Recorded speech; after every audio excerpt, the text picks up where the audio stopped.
నమస్తే అండి. ఇప్పుడు మహిళలకి ఉచిత ప్రయాణం అంటే మరి ఇప్పుడు మీరు టికెట్ కొనుక్కొని కూడా కొంత సీట్ లేక ఉంటున్నారు అంటున్నారు కదా. ప్రాబ్లం ఏం లేదన్నా. ఒకటి మాకు కాంగ్రెస్ ప్రభుత్వం వచ్చింది, దానివల్ల మేము చాలా హ్యాపీగా ఉన్నాము.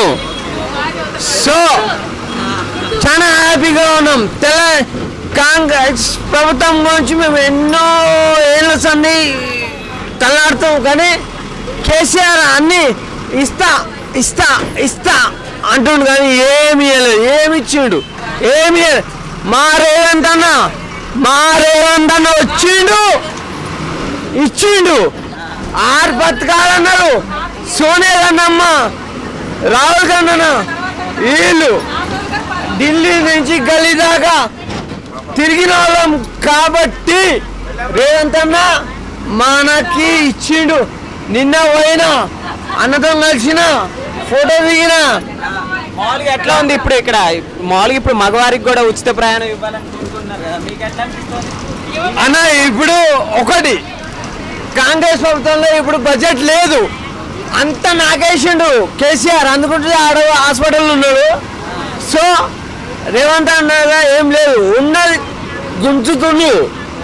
గుంజిన తర్వాత అందరికి వస్తుంది, అందరికి. అయితే ఈ పథకం వల్ల ప్రభుత్వానికి చాలా లాస్ జరుగుతుంది అంటున్నారు కదా, సో మీరేం చెప్తారు?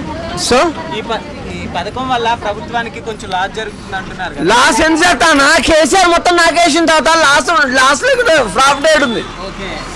కేసీఆర్ మొత్తం లాగేసిండు, మొత్తం ఎక్కడెక్కడ మొత్తం పోయాడు.